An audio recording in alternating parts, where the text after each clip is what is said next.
दीपावली, गोवर्धन पूजा और भाई दूज पर मिलावटखोरों पर अंकुश लगाने के लिए खाद्य सुरक्षा विभाग भी अलर्ट मोड पर नजर आ रहा है और लगातार छापेमारी भी कर रहा है। वहीं त्योहारों को लेकर बाजारों में जहरीली मिठाई भी बेची जा रही है। खाद्य विभाग की टीम ने अमरोहा के सदरपुर तहसील के जोया कस्बे के कई दुकानों में छापेमारी की। खाद्य विभाग की अलग अलग टीम ने शहर के 17 मिठाई दुकानों पर यह छापेमारी की है। इस दौरान दुकान पर रखे 1 क्विंटल रंगीन लड्डू बरामद भी किए गए हैं। टीम ने लड्डू को जब्त कर नष्ट कर दिया है। इसके साथ ही खाद्य विभाग की टीम ने पनीर फैक्ट्री पर भी छापेमारी की है।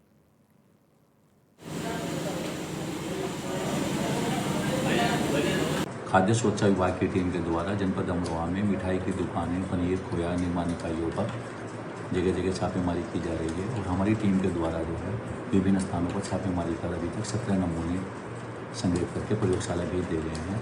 आज भी हमारी टीम फील्ड में छापामारी निर्माण इकाइयों पर जगह जगह छापेमारी की जा रही है और हमारी टीम के द्वारा जो है विभिन्न स्थानों पर छापेमारी कर अभी तक 17 नमूने संग्रहित करके प्रयोगशाला भेज दे रहे हैं। आज भी हमारी टीम फील्ड में छापामारी कार्य। सर, कितनी मिठाई नष्ट की गई है आपकी ओर से? शहर नगरी क्षेत्र में लगभग 60 किलोग्राम रंगीन लड्डू जो दूषित थे उनको नष्ट कराया गया मौके पर ही।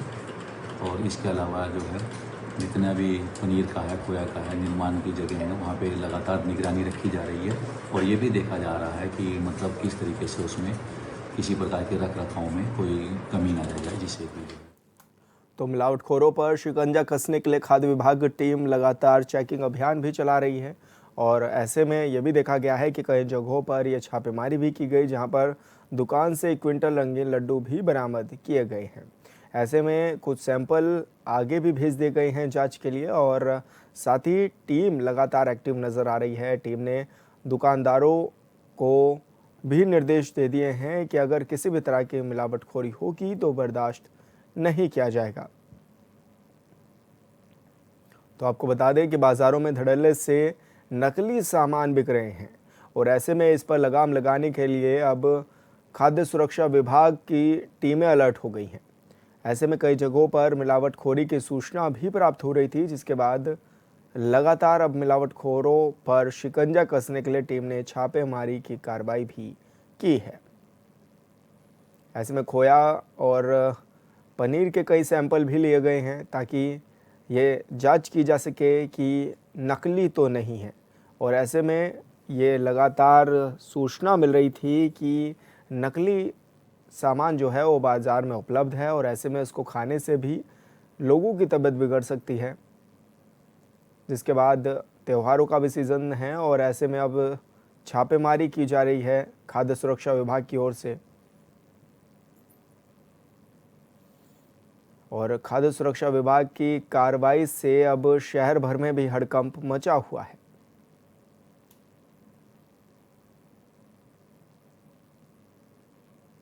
लगातार मिलावटखोरों पर शिकंजा कसने की ओर आगे बढ़ रही है खाद्य विभाग की टीम।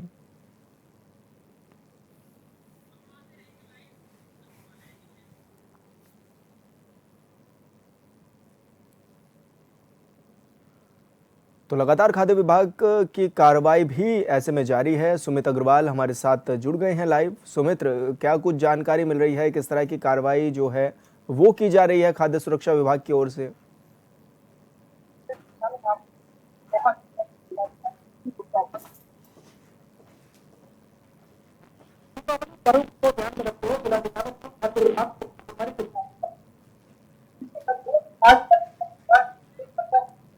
तो आपको बता दें कि खाद्य सुरक्षा विभाग की जो टीमें हैं वो लगातार चेकिंग करती हुई नज़र आ रही है और फैक्ट्री से पनीर के सैंपल भी भरे गए हैं। मिलावटखोरों पर यह शिकंजा कसने की जो कवायद है वो भी तेज़ हो गई है।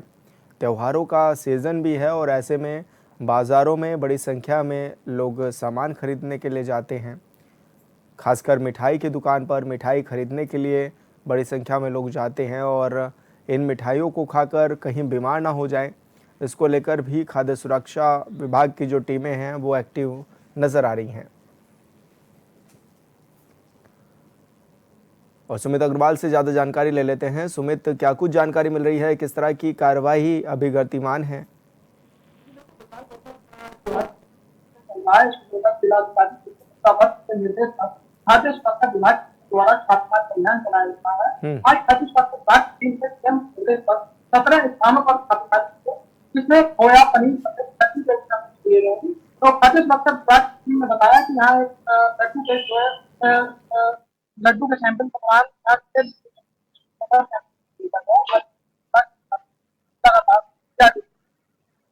तो अब क्या माने सुमित के आगे किस तरह से कार्रवाई जारी भी रहेगी और नकली सामान से लोगों को बचाने के लिए किस तरह की कवायद में जुटे हुए हैं अधिकारी? विभाग कार्रवाई करता है।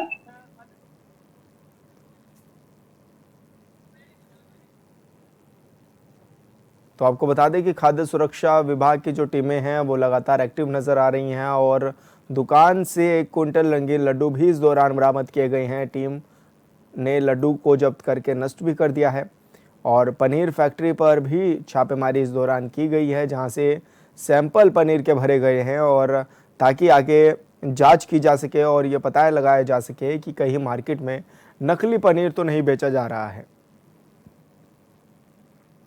तो आपको बता दें कि लगातार ये कार्रवाई सुनिश्चित की गई है, अधिकारियों ने निर्देश किए हैं, क्योंकि अक्सर ये देखने को मिलता है कि जब भी त्योहारों का सीज़न नज़दीक आता है तो बाज़ारों में नकली सामान बिकना शुरू हो जाता है।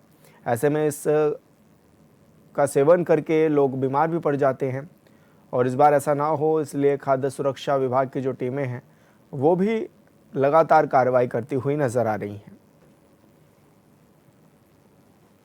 तो धड़ल्ले से नकली सामान भी बाज़ारों में बिक रहा है, जिस पर कंट्रोल करने की कोशिश की जा रही है। सुमित, क्या माने अब आने वाले समय में और किस तरह से ये कार्रवाई देखने को मिलेगी और दूसरा किस तरह की टीम छापेमारी भी कर रही है, क्या कुछ बरामद भी इस दौरान किया गया है?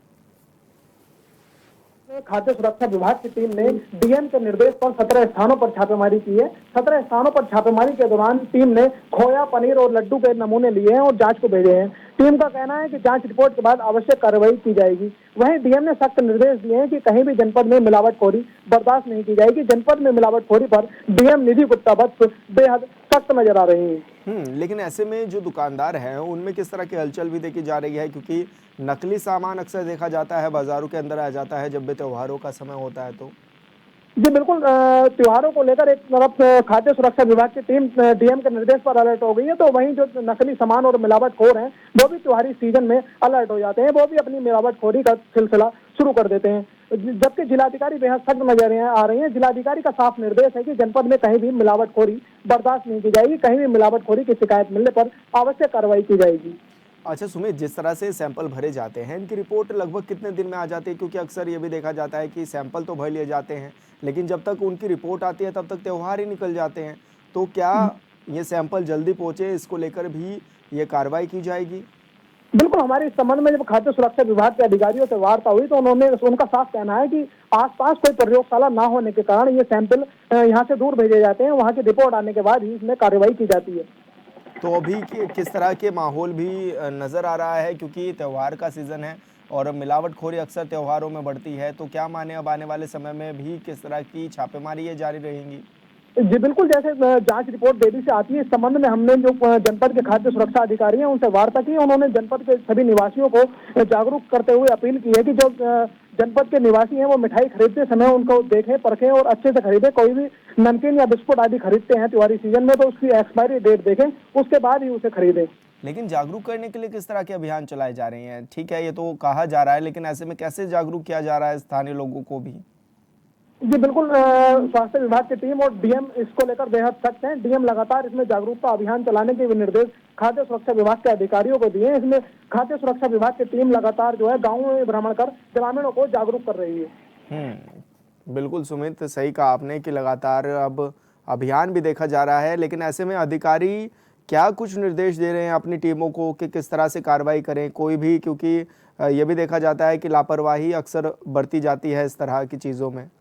जी बिल्कुल, देखिए विशाल, जिस तरीके से खाद्य सुरक्षा विभाग की टीम ने बीते 2-3 दिनों में ही जो है 17 स्थानों पर बड़ी छापेमार कार्रवाई की है और यहाँ से 17 नमूने भी लेकर जो है प्रयोगशाला को भेजे हैं, तो कहीं ना कहीं त्योहारी सीजन में एक खाद्य सुरक्षा विभाग की बड़ी कार्रवाई नजर आ रही है। बिल्कुल सुमित, बहुत बहुत शुक्रिया आपका तमाम जानकारी साझा करने के लिए। उत्तराखंड में छात्र संघ चुनाव को लेकर मचा सियासी बवाल थमने का नाम नहीं ले रहा है। राज्य के महाविद्यालयों में छात्र संघ चुनाव न होने की वजह से देहरादून, रानीखेत और अल्मोड़ा समेत कई जिलों के छात्रों में आक्रोश देखने को मिल रहा है।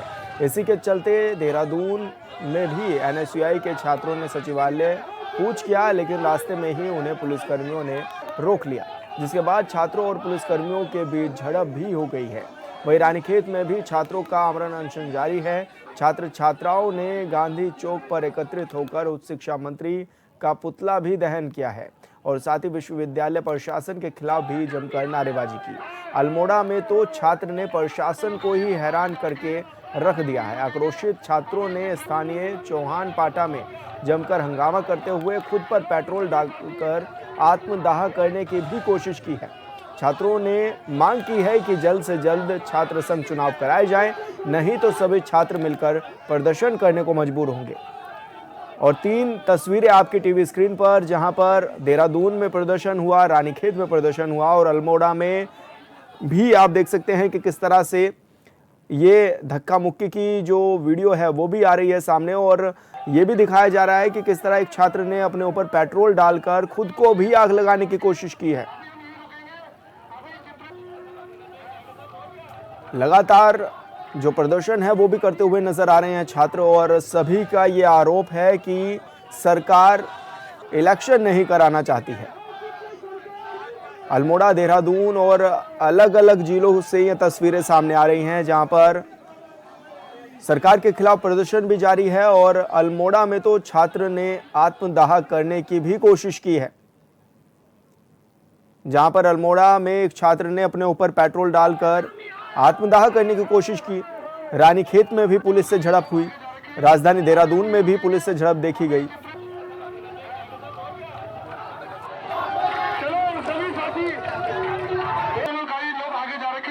अभी हम यही रुकेंगे। अभी कि हम इतने एक हफ्ते से लगातार छात्र संघ चुनाव के लिए आंदोलन कर रहे हैं, लेकिन सरकार के कानों में बिल्कुल जूं तक नहीं रोक रही है। क्योंकि देखिए लगातार पूरे प्रदेश में विरोध कर रही है, और यहाँ पे एनएसयूआई इस अल्मोड़े में भी और पूरे प्रदेश में एनएसयूआई विरोध कर रही है। और यहाँ हमारा अध्यक्ष प्रत्याशी अमित बिष्ट ने आज आत्मदाह की धमकी दी, क्योंकि बच्चों ने लगातार साल भर कैंपस में तैयारी की और उन्होंने अपनी पूरी जवानी यहाँ कैंपस में बर्बाद कर दी हम जैसे लोगों ने। लेकिन आज युवाओं की जब हित की बात आती है तो ये सरकार हमेशा युवाओं को दबाने का काम करती है, कुचलने का काम करती है। संघ के चुनाव जो अभी नहीं हो रहे हैं वर्तमान में, उसको लेकर कुछ छात्रों द्वारा विगत कुछ दिनों से यहाँ पे धरना प्रदर्शन किए जा रहे थे। तो आज एक छात्र द्वारा ये बताया गया था कि उसके द्वारा आत्मदाह किया गया। तो हम यहाँ पे उससे वार्ता भी करने का प्रयास किया गया था और पर्याप्त पुलिस बल भी यहाँ पे तैनात रखा गया है। और उसने अटेम्प्ट भी किया, लेकिन वो जैसे मौके पर आया तो ये पूरी मामले को हमने नियंत्रण में पा लिया। ऐसे अभी कोई घटना ऐसी हुई नहीं यहाँ पे।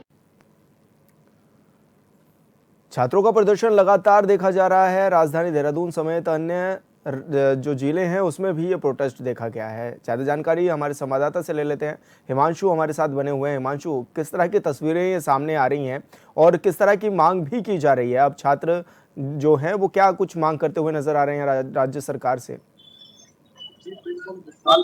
सरकार का शासनादेश 23 अप्रैल 2024 30 सितंबर तक छात्र संघ चुनाव करवाने होंगे, लेकिन महाविद्यालयों ने छात्र संघ चुनाव समय पर नहीं करवाए हैं, जिसको लेकर अब छात्र संगठनों में भारी आक्रोश है। और कहीं ना कहीं छात्र संगठन ये मांग कर रहे हैं कि जल्द से जल्द सरकार छात्र संघ चुनाव को बहाल करे, क्योंकि लंबे समय से जो तैयारी है छात्र तैयारी कर रहे हैं। लगातार अपने पोस्टर हो, बैनर हो या छात्रों से संवाद के माध्यम से लगातार छात्र नेता जो है लगातार पिछले 1 से 1.5 सालों से कार्यक्रम में है। और ऐसे में अब ये मांग की जा रही है कि छात्र संघ चुनाव जल्द से जल्द बहाल किए जाएं और सरकार जो है इस वक्त छात्र संघ चुनाव जल्द से जल्द करवाए।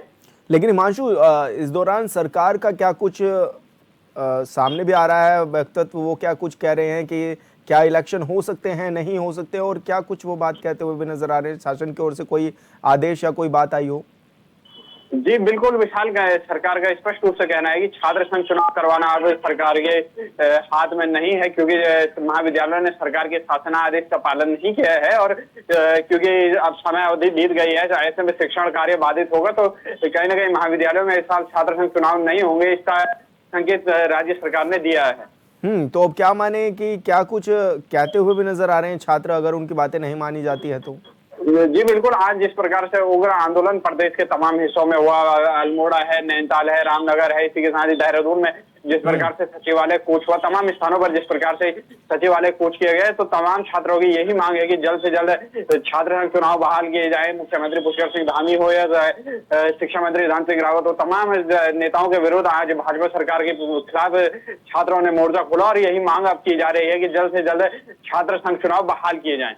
लेकिन हिमांशु, तस्वीरें इस तरह की भी सामने आ रही हैं, जैसे कि हम अपने दर्शकों को भी बता रहे हैं कि अल्मोड़ा में तो बात यहाँ तक पहुँच गई कि छात्र ने अपने ऊपर पेट्रोल डाल लिया और आत्मदाह करने की भी कोशिश कर दी। जी बिल्कुल, कहें क्योंकि छात्र अब उग्र हैं, विगत 1 से 1.5 वर्षों से, कोई 2 वर्षों से तैयारी कर रहे हैं छात्र। हजारों लाखों रुपए छात्रों का खर्च हुआ है, चाहे पोस्टर प्रिंट करवाने के माध्यम से हो, चाहे प्रेशर। बिल्कुल हिमांशु, आप बने रहिए हमारे साथ। भुवन कापड़ी जी जुड़ गए हैं, उपनेता प्रतिपक्ष हैं। भुवन जी, बहुत स्वागत है आपका चैनल पर। धन्यवाद। भुवन जी, जिस तरह से ये भी देखा जा रहा है कि लगातार जो छात्र हैं वो प्रोटेस्ट करते हुए नजर आ रहे हैं, आप लोग इसको किस तरह से भी देख रहे हैं? और क्योंकि सरकार का पक्ष आया है कि हमने पहले ही शासनादेश जारी कर दिया था, लेकिन आप बताइए कि आपका क्या कुछ मानना है इस पूरे मामले में? देखिए, इस पूरे मामले की बात अगर हम शुरुआत से करें तो महाविद्यालय में जैसे अलग अलग विषय में पढ़ाई होती है, वैसे ही छात्र राजनीति भी एक विषय है जिससे प्रदेश को और देश को छात्र नेता मिलते हैं जो आगे जाके नेतृत्व करते हैं जी। और भारतीय जनता पार्टी की सरकार जब 2017 में बनी तो इन्होंने तब से उस पर इंटरफेयर शुरू कर दिया और इन्होंने पूरे प्रदेश में एक दिन एक चुनाव जी की बात कही, जबकि विश्वविद्यालय स्वतंत्र इकाई है और इनको अपने हिसाब से जो है चुनाव कराना देना चाहिए था, लेकिन इन्होंने सब अपने हाथ में सब कुछ ले लिया कि डेट हम डिसाइड करेंगे और छात्रों का दमन, छात्र राजनीति का दमन करना शुरू कर दिया। और आज स्थिति ऐसी आ गई कि कह रहे हैं कि चुनाव नहीं कराएंगे, कोर्ट ने ऑर्डर दे दिया। जब कोई छात्र नेता तैयारी करता है और नामांकन भरता है तो उसका नामांकन कैंसिल करना हो तो भारतीय जनता पार्टी की सरकार पूरा दमखम लगा देती है और कहती है जी ये लिंग दो के नियमों के बाहर है जी। तो जब लिंग दो के नियम छात्रों के लिए हैं तो लिंग दो के नियम यूनिवर्सिटी के लिए भी हैं, सरकार के लिए भी हैं, तो उन्होंने सही समय पर क्यों नहीं चुनाव कराए? अब आप देखिए, जैसे चुनाव कोई ऐसा तो नहीं है इमीडिएट उसकी डेट की घोषणा हुई। अगर हम नगर पालिका नगर निगम की बात भी करें तो जिस दिन बोर्ड बना उसी दिन तय हो गया कि 5 साल बाद चुनाव कब सरकार ने कराने हैं। जिस तारीख की जानकारी आपको 5 साल पहले है उस चुनाव को कराने में आपने 1 साल आगे कर दिया। ऐसे ही जिस दिन छात्र संघ का चुनाव होता है उस दिन तय हो जाता है कि अगले साल छात्र संघ का चुनाव कब हो रहा है। बिल्कुल ऐसा तो है नहीं कोई डेट घोषित करने तो सरकार उसके बावजूद भी छात्र संघ चुनाव नहीं करा रही है। तो इनकी मंशा साफ साफ है कि ये छात्र राजनीति का दमन करना चाहती है, उभरते हुए छात्र नेताओं को रोकना चाहती है, क्योंकि छात्र नेता जब निकल कर आता है तो वो अपनी बात पूछता है जी, आपकी सरकार ने क्या किया, ये सवाल पूछता है, इसलिए दबाना चाहती है। मैंने उस दिन भी कहा था कि पहले भी जब भारतीय जनता पार्टी की सरकार में चुनाव रोके गए थे तो भुवनेश जोशी ने जो है कि भुवनेश बिष्ट ने हल्द्वानी में आत्मदाह किया था और उसकी मौत हो गई थी। आज वैसी घटना अल्मोड़ा में आ गई। मैं वो तो धन्य है कि वो लड़का जो है कि सकुशल है, ये सुनने में आया है जी। उससे पहले एक लड़के ने छात्र ने आत्मदाह घोषणा करी अगर चुनाव नहीं कराते हैं जी, तो उसने घोषणा करी तो फिर एक लड़के ने अपने ऊपर पेट्रोल डाल लिया छात्र संघ के अध्यक्ष ने, उसको पुलिस ने पकड़ा तो तीसरे लड़के ने आंख लगा ली। आप पूरे प्रदेश में कहां युवाओं को रोक पाएंगे? ये तो ऐसा प्रदेश है जिसका निर्माण ही युवाओं ने किया है जी। अगर छात्र नेता उस टाइम इन्वॉल्व नहीं होते, हम सब स्कूल कॉलेज में पढ़ते थे, अगर वो आग नहीं लगती तो उत्तराखंड कहाँ अलग होना था? तो ये उत्तराखंड के युवाओं की ताकत को भूल गए हैं। ये भूल गए हैं कि उत्तराखंड का ये युवा है जिसने सड़कों पर आकर आंदोलन कर उत्तराखंड राज्य को प्राप्त किया, यूपी से अलग करवाया। तो ये तो छात्र संघ छोटी सी बात है, सरकार को गंभीरता से लेना चाहिए और तत्काल छात्र संघ के चुनावों की तिथि की घोषणा करनी चाहिए जी। लेकिन सरकार का ये दावा भी है कि 30 सितंबर को हमने एक शासनादेश भी मतलब उससे पहले जारी कर दिया था कि 30 सितंबर तक आप इलेक्शन करा लीजिए, तो महाविद्यालयों ने वो इलेक्शन नहीं कराए।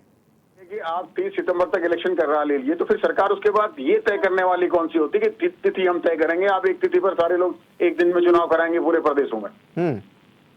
तब सरकार फिर क्यों इंटरफेयर करती है? जी। ये जो विश्वविद्यालय की स्वामित्व है उस पर भी कब्जा डाल रही है। पहले तो ये अम्ब्रेला एक्ट लेकर आए, उसके थ्रू इन्होंने जो है विश्वविद्यालयों पर अपना एक अधिकार करना और प्राइवेट विश्वविद्यालयों को बढ़ावा देने के लिए सारी चीजें इन्होंने लगा दी। जी। अब ये जो है कि छात्र राजनीति को भी दबा रहे हैं। जब यूनिवर्सिटी स्वतंत्र है तो अपने हिसाब से चुनाव कराए, फिर आप क्यों ये थोपते हैं कि हम शासन जो है डेट तय करेगा? पिछली बार भी शासन ने डेट तय करी, उससे पिछले साल भी शासन ने डेट तय करी, और इस बार चुनाव नहीं हुआ तो फिर शासन की गलती, उन्होंने डेट नहीं तय करी, कुलपतियों पर और कुल सचिव पर दबाव बनाया। हमारे नैनीताल विश्वविद्यालय के कुल सचिव ने जब डेट तय कर दी थी तो आपने क्यों दबाव बनाया? उससे स्पष्टीकरण क्यों मांगा आपने? जब उन्होंने कहा हम 25 तारीख को चुनाव कर रहे हैं, लिखित दे दिया छात्रों को, डेट घोषणा कर दी, तो क्यों सरकार ने उनसे स्पष्टीकरण मांगा? जी। लेकिन कापड़ी जी, एक तरफ तो ये छात्र दिखाई दे रहे हैं, इतना रोष दिखाई दे रहा है छात्रों में कि पेट्रोल डाल करके खुद को ही जलाने की कोशिश कर रहे हैं। दूसरी ओर आप लोग किस तरह से इनका सपोर्ट कर रहे हैं, किस तरह से छात्रों के साथ खड़े हुए हैं आप लोग? जिस दिन से ये निर्णय आया है, हम छात्रों के साथ, हमारा एनएसयूआई का पूरा संगठन और हम सारे लोग छात्रों के साथ ही हैं। उसी दिन मैंने अपने सोशल मीडिया हैंडल में भी कहा कि सरकार को छात्र राजनीति को दमन नहीं करना चाहिए, हाँ, चुनाव जो है कराना चाहिए। ऐसा ना हो कि इसके बड़े गंभीर परिणाम हो जाए, और वो सामने आ रहे हैं। जी। तो सरकार का फेलियर है, और हर चरण में एक नया फेलियर सरकार का देखने को मिल रहा है। जी बिल्कुल भुवन जी, आप हमारे साथ जुड़े, आपने अपनी बात रखी, बहुत बहुत शुक्रिया आपका तमाम जानकारी साझा करने के लिए। तो हिमांशु हमारे साथ लगातार बने हुए हैं। हिमांशु, क्या माने अब किस तरह की तैयारी में है छात्र, क्योंकि उग्र आंदोलन तो उन्होंने आज भी दिखा दिया और अब ये भी चेतावनी दे दी है कि अगर सरकार उनकी बातें नहीं मानती तो उससे भी ज्यादा उग्र देखने को मिलेगा आंदोलन। जी बिल्कुल विशाल, जिस प्रकार से आंदोलन हुए, आज 3 आंदोलन हमको देखने को मिलेगा, सचिवालय, देहरादून हो, अल्मोड़ा हो और रानीखेत हो। इससे ये स्पष्ट होता है कि अगर सरकार छात्र संघ चुनाव समय पर बहाल नहीं करती है तो निश्चित रूप से आने वाले समय में और उग्र आंदोलन प्रदेश में होंगे। जिस प्रकार से आग लगाने की कोशिश आज की गई है एक छात्र के द्वारा, इससे पूर्व हरीश जोशी जो डीएवी में छात्र संघ के लिए चुनाव लड़े थे और उन्होंने टावर पर चढ़ी, तो निश्चित रूप से अगर सरकार छात्र संघ की स्थिति घोषित नहीं करती है तो निश्चित रूप से उग्र आंदोलन अब प्रदेश में देखने को मिलेगा। क्योंकि तमाम संगठन, अब जो अलग अलग संगठन है, एनएसयूआई है, एबीवी है, आर्यन है, जो संगठन अलग अलग है, वो अब एक मंच पर आएंगे, और जब वो संगठन एक मंच पर आएंगे तो निश्चित रूप से एक बड़ा आंदोलन प्रदेश में देखने को मिलेगा। तो क्या माने कि आने वाले समय में, ठीक है आंदोलन तो देखने को मिलेगा, लेकिन राज्य सरकार इस ओर किस तरह से ध्यान भी दे रही है, क्या कुछ कहना भी है राज्य सरकार का? जी बिल्कुल विशाल, निश्चित रूप से जैसे हमने पहले भी बताया है कि सरकार ने स्पष्ट कर दिया है कि हमारे संज्ञान में हमारे हद में आप छात्र संघ चुनाव करवाना नहीं है। और लेकिन आप कहीं ना कहीं जिस प्रकार से छात्र दबाव बना रहे हैं तो उससे निश्चित रूप से ये कहा जा सकता है कि सरकार को बैकफुट पर आना पड़ेगा और कहीं ना कहीं छात्र संघ चुनाव अब जल्द से जल्द प्रदेश में बहाल कराने होंगे, नहीं तो उग्र से उग्र आंदोलन अब प्रदेश में देखने को मिलेंगे। बिल्कुल हिमांशु, आप बने रहिए हमारे साथ। सौरभ ममगई हमारे साथ जुड़ गए हैं एनएसयूआई से। सौरभ जी, क्या माने जिस तरह से आज भी प्रदर्शन देखने को मिला और छात्रों में किस तरह का रोष भी है, और क्या कुछ बात आप कहना चाहते हैं? जी नमस्कार जी। ये असल में सरकार की मंशा से स्पष्ट नहीं हो पा रहा है कि मतलब क्यों सरकार कराना नहीं चाहती छात्र संघ के चुनाव जी, और जबकि सरकार में बैठे कई ऐसे हैं जो बैकग्राउंड जिनकी पॉलिटिक्स, स्टूडेंट पॉलिटिक्स ही है, सभी लोग छात्र राजनीति से निकल करके आए हैं, जो नेता आज बैठे हुए हैं बने हुए जी। तो इनकी जो मंशा है वो क्लियर नहीं हो पा रही है। स्टूडेंट्स को जो है वो लगातार यही मांग कर रहे हैं कि भाई चुनाव होने चाहिए, लेकिन कोई भी सरकार का, कोई भी प्रशासन का कोई भी ऐसा आदमी नहीं जो इस बारे में स्टेटमेंट दे कि सरकार की चुनाव नहीं, क्यों नहीं होने चाहिए। तो ऐसे में क्या कुछ मांग भी है आप लोगों की? आप लोगों की क्या कुछ मांग है? और क्योंकि जिस तरह से उग्र आंदोलन देखने को मिल रहा है कि छात्र अपने ऊपर पेट्रोल डाल करके आत्मदाह करने तक को मजबूर हो गए हैं, तो ऐसे में क्या माने, किस तरह की मांग भी आप लोग सरकार से कर रहे हैं? देखिए, ये तो एक लोकतांत्रिक व्यवस्था है जो कि हर साल, हर वर्ष जो छात्र संघ के चुनाव होते हैं हर जगह होते हैं, और जो चली आ रही है उसी पे छात्र संघ के जो लोग हैं यही मांग कर रहे हैं कि भाई छात्र संघ के चुनाव होने चाहिए। ना कराने का तो कोई रीजन ही नहीं होता है। सरकार यदि नहीं कराना चाहती थी तो अपना स्टैंड क्लियर कर देते। स्टूडेंट तो अपनी मांग पे अड़ी हैं। सभी लोग ये चाहते हैं छात्र संघ के चुनाव, चाहे वो अभावित के हों, चाहे एनएसयूआई के हों, चाहे अन्य छात्र संगठन हो, सभी का ये कहना है कि भाई छात्र संघ के चुनाव होने चाहिए। बिल्कुल सौरभ जी, बहुत बहुत शुक्रिया आपका तमाम जानकारी साझा करने के लिए। और सचिन गुप्ता जी हमारे साथ जुड़ गए हैं, बीजेपी नेता हैं। सचिन जी, क्या माने सरकार क्यों छात्र संघ चुनाव नहीं करा रही है? और क्योंकि तारीख तो दे दी थी हालांकि पहले, लेकिन अभी भी छात्र प्रोटेस्ट करने को मजबूर हैं, आखिर क्यों? देखिए, मैं अपने उत्तराखंड के युवा छात्राओं से जो है ये आग्रह करूंगा कि ये आवेश में आकर, जोश में आकर कोई ऐसे फैसले और ऐसे कदम ना उठाएं कि जिससे जो है उनको जान मान की हानि हो। और सरकार और माननीय मंत्री जी बिल्कुल जो है कटिबद्ध है कि ये चुनाव होने चाहिए, और पहले भी चुनाव की तारीखें घोषित की जा चुकी है। तो कई बार जो है किसी न किसी कारणवश जो है चुनाव रुक रहे हैं, लेकिन सरकार की तरफ से सरकार की कोई मंशा नहीं है कि चुनाव रोके जाएं, क्योंकि लोकतांत्रिक प्रक्रिया और छात्र संघ चुनाव जो है कि पहली सीढ़ी है छात्रों को राजनीति से जोड़ने की, राजनीति से सिखाने की, पहला पायदान है। तो निश्चित रूप से जो है चुनाव में विलंब हो सकता है, लेकिन चुनाव जरूर कराए जाएंगे। छात्रों से मेरा आग्रह है कि छात्र थोड़ा सा संयम बरते, निश्चित रूप से जो है सरकार जल्दी चुनाव कराएगी। जी बिल्कुल सचिन जी, बहुत बहुत शुक्रिया आपका, तमाम जानकारी आपने साझा की। हमारे संवाददाता हिमांशु का भी बहुत बहुत शुक्रिया, उन्होंने भी ये रिपोर्ट भेजी। आप सभी मेहमान हमारे साथ जुड़े, आप सभी का बहुत बहुत धन्यवाद।